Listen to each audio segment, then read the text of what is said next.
gafew minnu bɛ sɛbɛn an balima kunnafonidilaw fɛ limanaw an y'a kanu ka ye ni kɛnɛ ka walasa k'a lakali aw ye a b'an filɛ Joliba TV ale ka diɲɛ fantan naani bɛɛ lajɛlen min ye arajo Joliba ye Bamako yan nɔ 105 ani murumuru Fufalaki segukaw fana b'an lamɛn arajo Joliba ka 100 murumuru kelen segukaw fɛ yen nɔ an bɛ bɛɛ fo ka bɛɛ waleɲuman dɔn an minnu sigilen bɛ ka gafew olu lakali waati kɔnɔ gafew caman bɔra bi an bɛna an da don a la bakurunba dɔw la ka sɔrɔ ka walawala aw ye walasa min ye fasɛrɛli sɛbɛn l'indépendant ye ale b'an bolo kɔrɔ ale ka bakurunbaw la a jirala k'a fɔ min ye politiki tɔn minnu bɛ yen ni olu farala ɲɔgɔn kan ko ka hakilila munumunu walasa min ye cɛmancɛ fanga ye ale bɛ se ka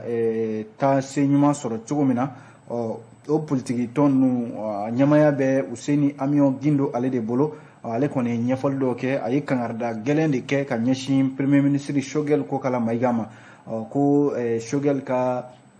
i jija min ye diɲɛ keleya tɔnba ka bolofara min bɛ yen n'ale ɲɛsinnen don lakanako ma o min kundalen don an ka jamana ka don nataw la ko Choguel ka jija n'u nana a ka se ka kuma ɲɛnama fɔ u ɲɛna u bɛ se ka sɔn ni kuma minnu ye indépendant y'i da don o la an bɛna o ɲɛfɔ aw ye indépendant kɔnɔ bi ni o bɔra yen nɔ min bɛ tali fana kɛ l'indicateur du renouveau ale y'a jira k'a fɔ ko sigikafɔ min bɛ yen n'a fɔra ko ka boloda bamancimaw ani Mali jamanaw ni ɲɔgɔn cɛ a jirala k'a fɔ ko gouvernement ye communiqué dɔ kɛ ko ale m'a fɔ ko nka k'a bɛ maaw fɔ maa minnu bɛ yen ni olu bɛ ka bɔ u yɛrɛ la ka kuma ɲɔgɔnya k'o tɛmɛ bamanci wale tigilamaw olu ɲɔgɔn cɛ an bɛna an da don fana na sisan k'o lakali aw ye a jirala k'a fɔ lakɔli karamɔgɔw ka kuluba min bɛ yen n'o ye syndicat signataire du 15 octobre olu kan ka bisimila ministre fɛ min ɲɛsinnen don baarako ma bi wuladayanfan yɛrɛ fɛ walasa u ka hakɛ min bɛ yen n'o article 39 ye kuma ka kɛ o kan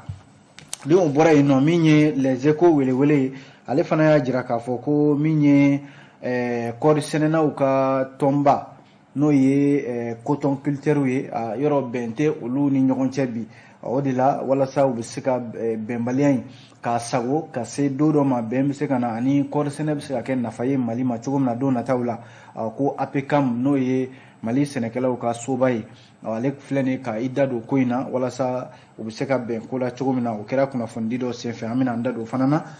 ECHO kɔnɔna la Nouvelle Horizon ale fana kumana limanaw a jarala k'a fɔ waliya dɔ bɛ an ka jamana kɔnɔ sisan min ni an danbe tɛ o de la commune 4 tribunal ale wulilen don k'i jɔ walasa muso minnu bɛ yen ni an filɛbaw n'a lamɛnbaw ka hakɛ to ni olu de bɛ cɛnimusoya ta ka ɲɔgɔn sɛgɛrɛ n'u k'a ma nanzarakan na ko lesbiennes limanaw a jarala k'a fɔ ko commune 4 kɔni y'a tɛgɛ da maa damadɔ k'a ko siratigɛ ninnu na an bɛna an da don o la sisan k'o walawala aw ye min ye an ka jamana kɔnɔna la hali sisan k'a jira k'a fɔ ko Barkan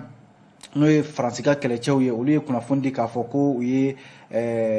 bamanci wale gɛlɛn dɔ bɔnɛ a nin na n'u k'a ma ko Nasser Al-Tergi an bɛna an da don o la Nouvelle Horizon ale kɔnɔna la an b'a kuncɛ ni Soir de Bamako ye limanaw ale y'a jira k'a fɔ min bɛ tali kɛ lakanabaliya bɛ ka wara Mali fan 14 bɛɛ lajɛlen fɛ a jarala k'a fɔ Sikaso mara la min ye walijugu tigilamaw ye k'u taara ben maaw ka baarakɛla dɔw n'o ye siraba dilanna dɔw ye ko u ka bololamina dɔw bɛ yen u kɔni ye olu jeni ka taa ni u sen fila ye ko nka maa si ni ma to a ko siratigɛ ninnu na nin kɛra Sikaso mara de la an bɛna an da don nin bɛɛ lajɛlen la limanaw ka ninnu walawala aw ye aw bɛ se ka faamuya sɔrɔ jamana kunnafoni la cogo min na l'indépendant an b'a daminɛ ni ale ye a kumana l'indépendant kuma fila b'a kɔnɔna la limanaw kuma fila fɔlɔ ye ko min bɛ tali kɛ politiki tɔn minnu bɛ yen ni olu de y'a ɲini ka fara ɲɔgɔn kan n'u k'a ma ko cadre d'échange des partis et regroupement politique o ɲɛmɔgɔba o de ye Useni Amion Gindo ye limanaw dɔgɔkun laban in na yɔrɔ jateminɛ kɛra k'a fɔ kunnafoniw dira k'a fɔ min ye diɲɛ keleya tɔnba ye n'o ye ONU ye ale ka ciden dɔw bɛ yen minnu ɲɛsinnen don lakanako ma olu kan ka na Mali kɔnɔna la yan nɔ a bɛnnen don waati fana ma min ye Mali jamana ani CEDEAO fɔlen don ɲɔgɔn kɔ kosɛbɛ cɛmancɛ fanga waati la ani kalataw labɛnni ko la k'a sɔrɔ dun an ka jamana ɲɛmaaw Choguel Kokala Mayiga premier ministre ka tɛmɛ ni fo min bɛ tali kɛ ministre min b'an ka jamana ni jamana wɛrɛw kunɲɛ kunna olu y'a lase kɔsɔ in na k'a fɔ ko k'a ka gɛlɛn limanaw cɛmancɛ fanga bɛ lahalaya min na bi kalo 18 min dira a ma ko ka o koron ka kalataw kɛ o kɔnɔna la kɔsa in na yɛrɛ ministre min bɛ yen n'ale b'an ka jamana baarali kura jamana bɛ se ka jɔ kura ye cogo min na n'u kama ko ministre de la refondation de l'État yɔrɔ ale ye laseli yɛrɛ kɛ RFI sanfɛ ani France 24 ninnu ko k'a jira k'a fɔ ko hali premier ministre yɛrɛ ye o kuma fana fɔ ko min ye kalataw ye walima labɛn minnu bolodalen don san 2022 natɔ in na ko kalata ninnu bɛ se ka bɔ a dɔgɔkɔrɔ ka se kalo 1 walima dɔgɔkun caman ma o kɔ fana yɔrɔ Choguel ko kala Mayiga a tilala k'a fɔ tuguni ko sigikafɔ min bolodalen don n'o bɛ ka labɛn jamana ɲɛmaaw fɛ n'o ye assise nationale de la refondation ye ko ni dɔ bɛ fara cɛmancɛ fanga kan walima ni fɛn tɛ fara a kan ko jamanadenw bɛ taa o ɲɛfɔ o assise in kɔnɔna la yen nɔ Choguel ye nin kuma damadɔ fɔ kuma minnu ni politikima dɔw bɛ yen minnu ma se ka kuma in faamuya fiyewu sabu dɔw yɛrɛ y'a jira k'a fɔ olu kɔni tɛna sɔn premier ministre ka kuma in ma sabu ko olu yɛrɛ bolo assise nationale de la refondation min filɛ nin n'a bɛ ka labɛn jamana faamaw fɛ ko nafa t'a la wa ko a bɛna kɛ sababu de ye jamana nafolo ka ta ka fili fenêtre fɛ an b'o waati la min ye CEDEAO ye ale nana Mali kɔnɔna la yan nɔ CEDEAO fana nana ale ka ɲɛmɔgɔba n'o ye Nana Akufo-Addo ye limana yɔrɔ CEDEAO kalenkan de ye ko foyi tɛna fara cɛmancɛ fanga in ka bɛnkan de don n'o ye charte ye Mali yɛrɛ ye mun ta a jirala k'a fɔ fana Choguel yɔrɔ kɔsa in na a ye ɲɛfɔli min kɛ diɲɛ kelen tɔnba ka tribune kan n'o ye assemblée nationale assemblée générale min kɛra ONU ɲɛma limana o siratigɛ la min ye Choguel ye a fana ye ɲɛfɔli caman kɛ a ko foyi tɛna fara cɛmancɛ fanga in kan ko cɛmancɛ fanga bɛna baara bɛɛ lajɛlen kɛ ani ka wulikajɔ bɛɛ kɛ walasa ka se ka waati min fɔra ka se ka o bonya limana nin ye kuma caman de ye min bɔra premier ministre yɛrɛ dan ka politikimaw kɔni ma se ka u yɛrɛ y'a kɔnɔna la u m'a faamuya o de la min ye an bɔra ka politikitɔ minnu fɔ sisan ni olu ko de ko cɛmancɛ fanga a bɛ se ka taabolo ɲuman sɔrɔ cogo min na o ɲɛmaa ye Useni Amion Gindo ye ale y'a jira k'a fɔ ko yɔrɔ min ye diɲɛ kelen tɔnba ka bolofara min ɲɛsinnen don lakanako ma n'o ye u ka conseil de sécurité ye ale kan ka na Mali kɔnɔ yan nin dɔgɔkun laban yɛrɛ la ko Choguel min ye premier ministre ye Useni Amion Gindo ye cikan de lase a ma ko a k'i jija ni conseil de sécurité nana Mali la yan nɔ a k'i jija kuma minnu bɛ bɔ u da jamana ɲɛmaaw da kuma ninnu ka kɛ kuma sabatilenw ye kuma ninnu kan ani sababa ka bɛn sabu ni conseil de sécurité nana Mali la yan ni Choguel ni gouvernement tɔw n'u ma se ka kuma ɲɛnama fɔ u ye an dɛmɛbaaw don dɛ minnu bɛ yen bi ni u y'u kɔ don an na limanaw an ka jamana bɛ lahalaya min na n'u y'u kɔ don an na a bɛ sɔn ka kɛ gɛlɛyaba ye u kana an bila an damana sabu diɲɛ kelen bɛ don min na an bɛ waati min na ko sisan n'i ye Mali bila a damana limanaw a bɛ sɔn ka kɛ gɛlɛya de ye l'indépendant de y'o fɔ l'indépendant kelen in kɔnɔna la limanaw a jirala k'a fɔ maires ka maires n'o ye jamana maires ye olu ye tɔn dɔ de sigi u k'a ma ko association des élus communaux pour la démocratie et la décentralisation au Mali AECDM ko maires limanaw u ka fɛla ye mun ye bi o de ye ko ka maires bila u ka hakɛ kɔnɔna la n'o ye hakɛ kɛrɛnkɛrɛnnen ye o la sa nin jɛkulu min ye nin ye indépendant kɔnɔna la bi min ye maires ka nin jɛkulu ye u kumana jɛkulu in ka laɲiniw kan ani u bɛ fɛ ka baara minnu kɛ ko nin jɛkulu in yɛrɛ a bilala sen kan septembre kalo tile 10 tɛmɛnen jɛkulu denmisɛnnin don a ma kɔrɔbaya kosɛbɛ limanaw jɛkulu in bilala sen kan kun tilenna caman de b'u la sabu u yɛrɛ ka fɔ la u ye jɛrɛba dɔ kɛ n'o ye assemblée générale ye o kɛra sababu ye u ye ɲɛmɔgɔ sɔrɔ u yɛrɛ la min tɔgɔ ye ko Boubacar Diadje ale yɛrɛ ye maire délégué ye commune 5 kɔnɔna la Bamako yan nɔ o la sa nin jɛkulu in ka laɲini ye mun ye k'u bɛna fɛn bɛɛ kɛ limanaw walasa maire minnu b'an ka sigida ninnu na n'o ye élu communaux ye olu bɛ se ka bila u ka hakɛw kɔnɔna la cogo min na o kɛra hakɛ sariya ka hakɛ ye o kɛra u yɛrɛ maire ninnu bɛ se ka bila hakɛ kɛrɛnkɛrɛnnen kɔnɔna la n'o ye statut ye walasa limanaw jamanaden mana maa min sugandi ko i kɛra maire ye i fana kana kɛ bolokɔfɛ maa ye o de la u ko bi u bɛ fɛ ka min ɲini o de ye k'a fɔ maire ninnu limanaw hakɛ kɛrɛnkɛrɛnnen n'o ye statut ye o ka ɲini ka bila maire tɔgɔ la o de la Boubacar Diadje a ka fɔ la a ye ɲɛfɔli min kɛ a ko Mali ka démocratie fanga n'o ye bɛɛjɛ fanga ye o bɛ san 30 la bi ko n'i y'o jateminɛ o san 30 kɔfɛ ko maire de kɛn bɛ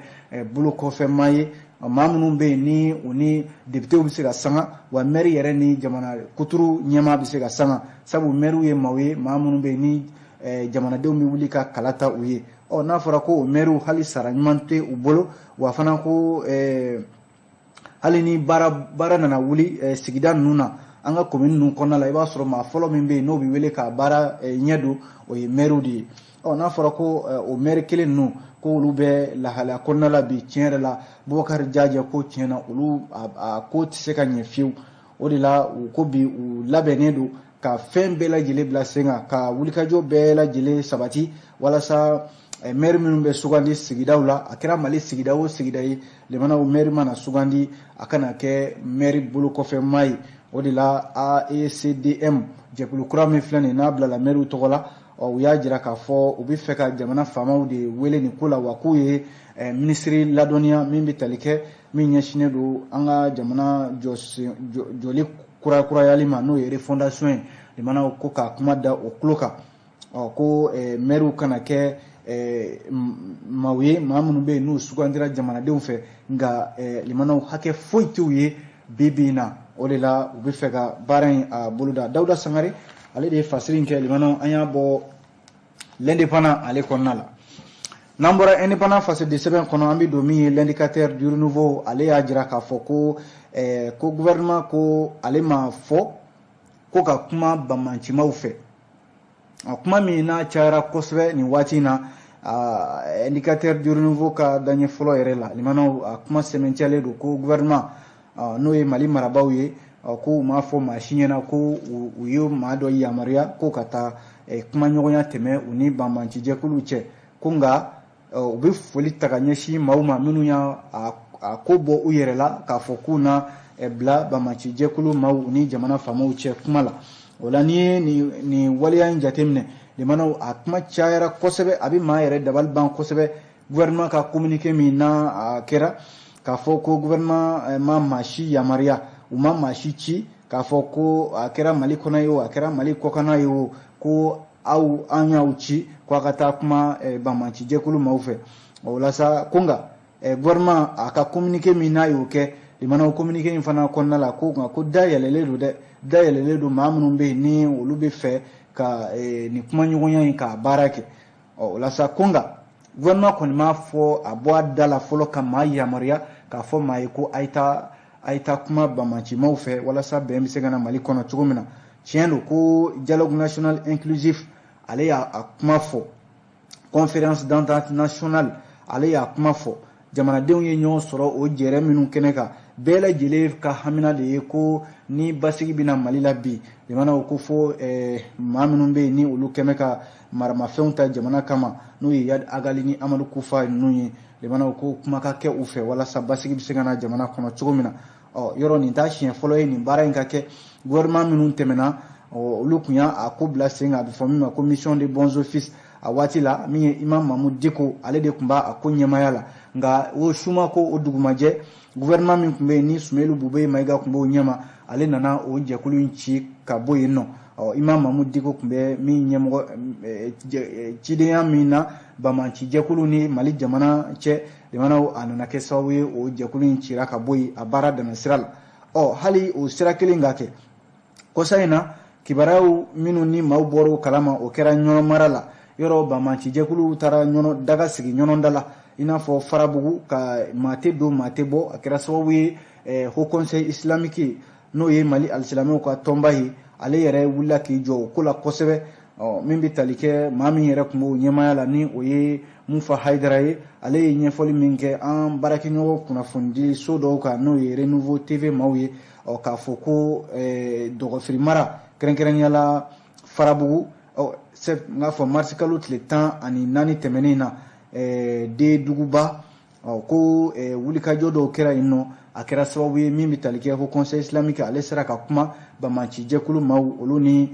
Farabugukaw ni ɲɔgɔn cɛ fo bɛn nana kalo kelen yɛrɛ de kun dira o baaraw la ko marifakanw madara a waati la maaw tun bɛ taa u ka baaraw la maaw tun bɛ taa u ka sɛnɛw la nka o suma ko dugumajɛ o bɛnkan ninnu limanaw o nana bɔrɔtɔ nga nana ka fo tuguni o conseil islamique kelen tilla ka wuli ki jo min bi talike samba flani mugani kelen avril kalola ka benkan wɛrɛ boloda min ni o ye k'a fɔ de marifaw ka bila pepewu marifa cikanw ka da o kɛra haji wɛrɛ la ɲɔnɔ mara kelen kɔnɔna la yen nɔ nka limanaw o fana bɛnkan in tilala ka na bɔrɔtɔ kokura maaw ɲɛ bɛ min na bi o de bɛ senna ne o ye ɲɔnɔ mara ye yɔrɔ min bɛ tali kɛ bamaciwale tigilamaw olu bɛ ka ɲɔnɔ mara fan bɛɛ lajɛlen ka daga sigi u da la bamaciwale siratigɛ ninnu na limanaw nin tani ka segin minnu ni olu bɛ ka kɛ bɛn bɛ kɛ a bɛn bɛ bɔrɔtɔ nka kuma minnu ni olu fana nana mɛn kosa in na k'a fɔ ko o conseil islamique ko ale de cira yɔrɔ ale o conseil islamique kelen yɛrɛ y'a ko sɛbɛntiya kunnafoni sira dɔw kan k'a fɔ ko jamana ɲɛmaaw ye olu yamaruya ko ka taa kuma bamaci jɛkulu fɛ gouvernement ɲininkali de kɛlen don n'a sɔrɔla gouvernement de siranna diɲɛmaa ɲɛ diɲɛmaa minnu ni limanaw bɛɛ b'o dɔn k'a fɔ de ko u ma sɔn fiyewu mali jamana ka kumaɲɔgɔnya tɛmɛ mali jamana ni bamaci wale tigilamaw cɛ yɔrɔ diɲɛmaa bɛ bi min ma sɔn o waleya in ma ko maa tɛ se ka sigi ka fɔ boloda bamaci jɛkulu maa minnu kɛmɛ k'u ta kɛ adamadenw ni bɔnɛni ɲininkali de kɛlen don n'a sɔrɔla gouvernement ye i yɛrɛ to diɲɛmaa bolo ka communiqué in kɛ k'a fɔ ko aya an ma maa si ci k'u ka taa kuma bamaci jɛkulu maaw fɛ limanaw ni dun ye jateminɛ kɛ gouvernement ye communiqué min kɛ k'a bɛ diɲɛ bɛɛ lajɛlen ladɔnniya ani malidenw ko olu ma maa si ci k'a fɔ a ye taa kumaɲɔgɔnya tɛmɛ bamaci jɛkulu maaw olu ni mali jamana cɛ ko walima basigi bɛ se ka na cogo min na ko nka maa o maa kɔni y'a bɔ i yɛrɛ la k'a kɛ yɛrɛ ko ye olu tɛ maa si bala la dɛ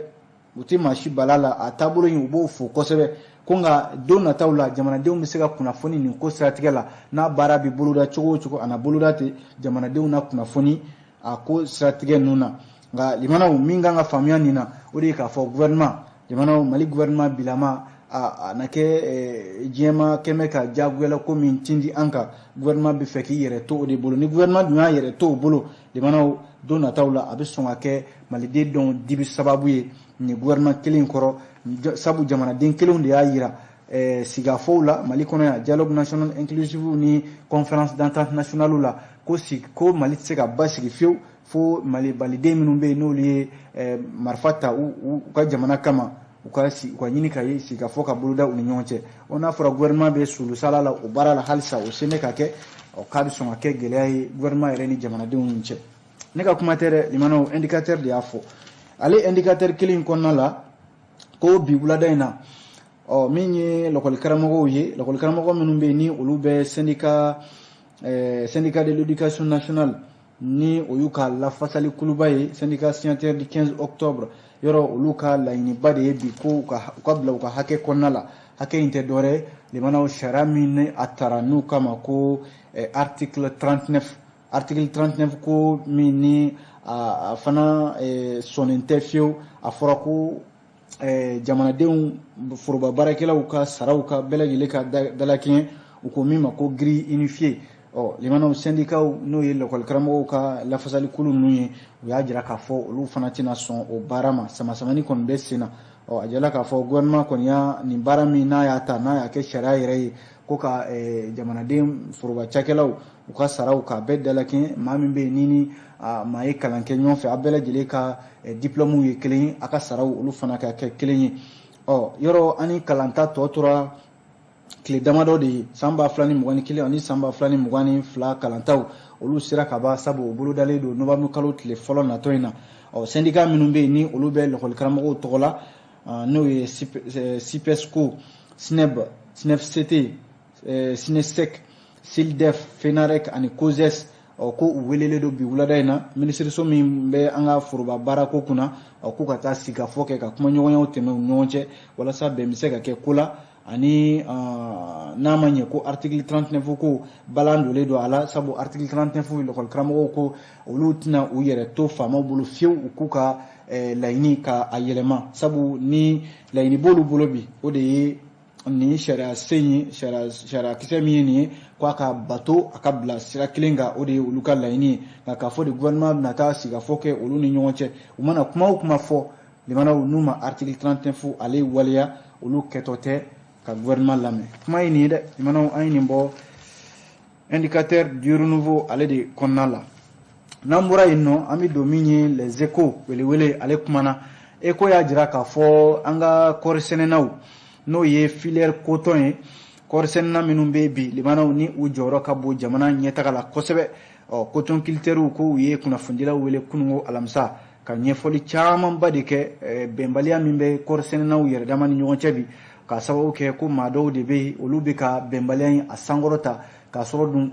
olu yɛrɛ limanaw olu ye tɛmɛsenbaw de ye n'i ye jateminɛ kɛ sɛnɛkɛlaw ka soba min bɛ yen n'o ye assemblée permanente des chambres d'agriculture n'u k'a ma ko APCAM bakurunba la ale ɲɛmɔgɔba Sanusi Buya Sila limanaw ale de y'a ye ko in a kuma bɛ ka fɔ cogo min na a ka jugu ka tɛmɛ o bɛɛ lajɛlen kan o la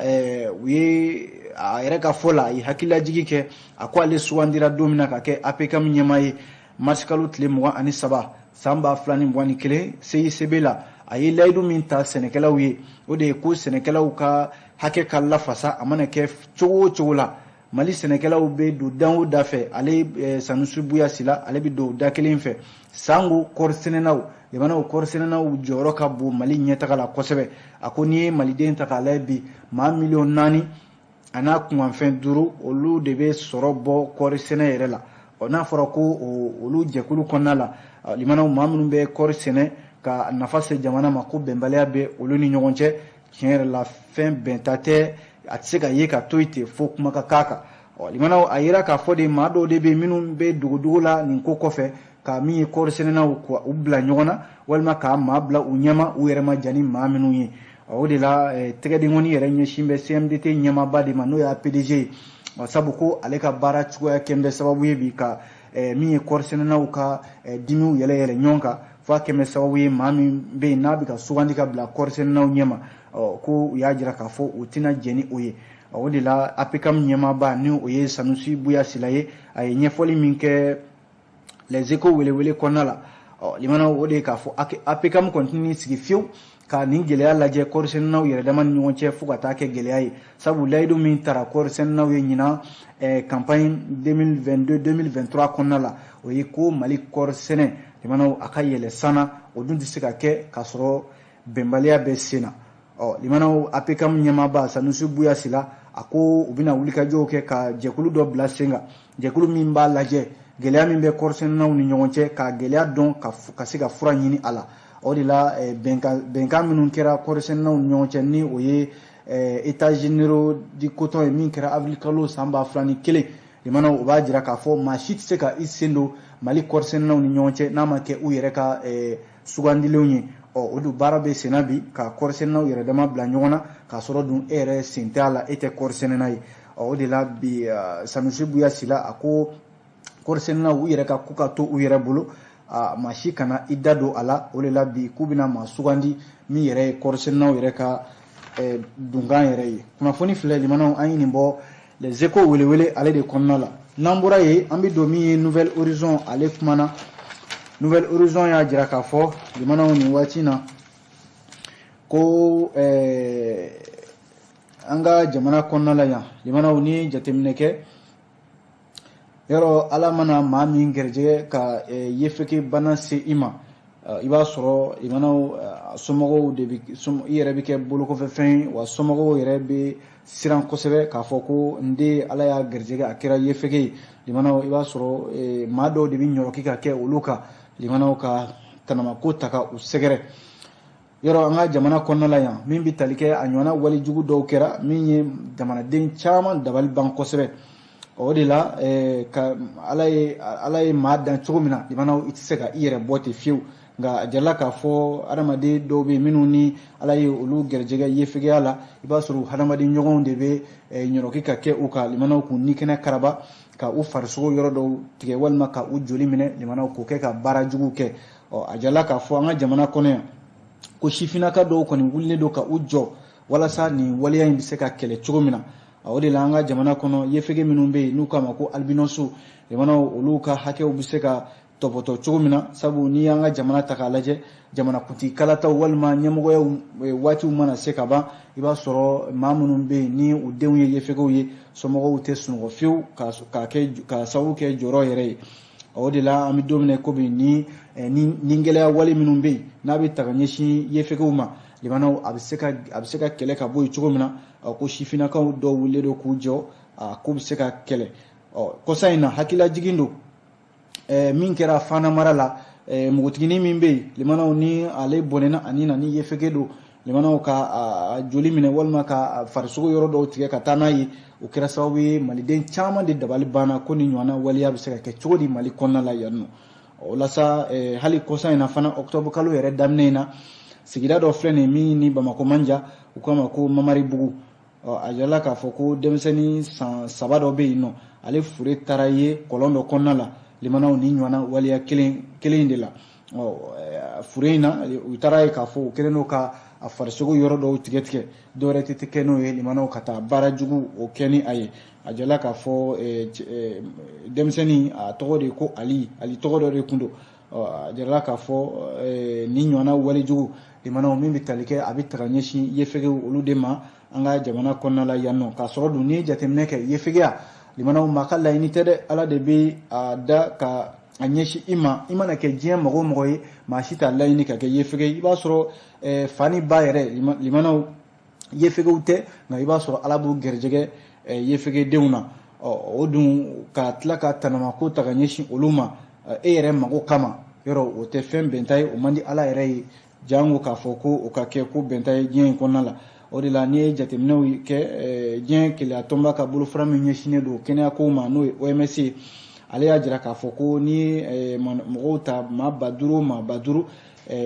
min ye farafinna kɔnɔna la i b'a sɔrɔ yefege o bɛ sɔrɔ maa 10 ɲɔgɔnnaw de la min ye maa 15,000 farafinna fana kɔnɔna la saharaw kɔnɔna la a jala k'a fɔ maa caman fana bɛ yen minnu ni yefege bana ka ca olu la kosɛbɛ farafinna kɔnɔna la yan nɔ min ye hali nazara jamanaw ye yefegew fana bɛ yen nɔ a ko n'i ye maaw ta n'i y'a sigi maa 20,000 i b'a sɔrɔ maa 1 bɛ yen nɔ yefege bana a ye o sɔrɔ limanaw yɔrɔ maa 1 tɛ maa ma bɔ maa la limanaw ni ala ye maa min kanu n'a ye a bɛ a bila o de la sa an ka jamana kɔnɔna la a yira k'a fɔ farafinna a ko de ka ca yen kosɛbɛ i b'a sɔrɔ yefegew maaw bɛ u ka baara jugu ŋaniya ni yefege ninnu ye ka u bɔnɛ u nin na ka u farisogow tigɛ ka taa n'a ye k'a sɔrɔ dun fɛn min don limanaw a tɛ bɛn wa ka tila ka yefegew kɛ bolokɔfɛfɛnw ye hali u mana ye yɔrɔ minnu na i b'a sɔrɔ maaw bɛ ɲugun u la ale nouvelle horizon kelen kɔnɔna la limanaw wale jugu dɔ bɛ yen lahalaya don min ni a bɛ ka caya kosɛbɛ an ka jamana kɔnɔna la kɛrɛnkɛrɛnnenya la Faba la Bamakɔ yan nɔ o de la communicati kiiritigilamaw wulilen don k'u jɔ kosɛbɛ a bɛ se ka dabila cogo min na o tɛ dɔwɛrɛ ye limanaw ko lesbienne tɛ dɔwɛrɛ ye muso 2 lamɛnbaaw ka hakɛ to olu bɛ cɛnimusoya ta ka ɲɔgɔn sɛgɛrɛ a jarala k'a fɔ o ɲɔgɔnna walejugu de bɛ ka wara Mali kɔnɔna la bi kosɛbɛ communicati procureur a n'a ka cɛdenw kɛrɛnkɛrɛnnenya la substitut min filɛ nin communicati kɔnɔna la ale ye kunnafoni di kɛ k'a fɔ u ye muso damadɔ minɛ minnu bɛ yen ni bɔlɔlɔw sanfɛ u kumakanw mɛnna kuma minnu b'u da limanaw o bɛ tali kɛ ka ɲɛsin lesbienneya yɛrɛ baara de ma o de la min bɛ tali kɛ substitut min filɛ nin communicati kiiriso kɔnɔna la n'o ye Mariko Sisogo ye a ko maa kofɔlen ninnu bɛɛ lajɛlen minɛna sabu sɛgɛsɛgɛli ka se ka dayɛlɛ u ni maa bɛɛ jɛla a ko siratigɛ la tɛgɛ ka se ka da u ka an ka jamana kɔnɔna la yan nɔ kunnafoni filɛ limanaw nouvelle horizon ale de y'a fɔ an b'a kuncɛ teliyala waati yɛrɛ sira ka ban k'a kuncɛ teliyala ni soir de Bamako ye limanaw a jala k'a fɔ ko Mali fangabulon ɲɛmaso n'o ye primature ye a ko Choguel Kokala Mayiga ko ale ye falenba de don primature la bi sabu conseiller minnu bɛ yen i n'a fɔ minnu tun bɛ Muktar Wane ale ka waati la ani dɔgɔtɔrɔ Bubu Sise ale ka waati la limanaw ko olu caman bɛ yen minnu ni olu bilala ka bɔ baara la i n'a fɔ Alassane Bokoum b'a la Babaliba Alayi Tesuge min ye Amadou Touré ye ale ye kunnafondila ye Mohamed Haruna fo ka taa se Birima Eli Diko o n'a ɲɔgɔnna caman fo ka taa se Yusuf Touré ninnu ma ani Mamadou Kulubali k'olu bilala ka bɔ conseiller la kunnafoni bɛ bila nin kan limanaw soir de Bamako an ye nin sɔrɔ a kɔnɔ k'aw fo k'aw waleɲuman dɔn ni ala sɔnna dɔgɔkun nata an bɛ ɲɔgɔn sɔrɔ a gafe kuraw bɛ bɔ an b'o lakali aw ye ala ka diɲɛ waati wɛrɛ yira an na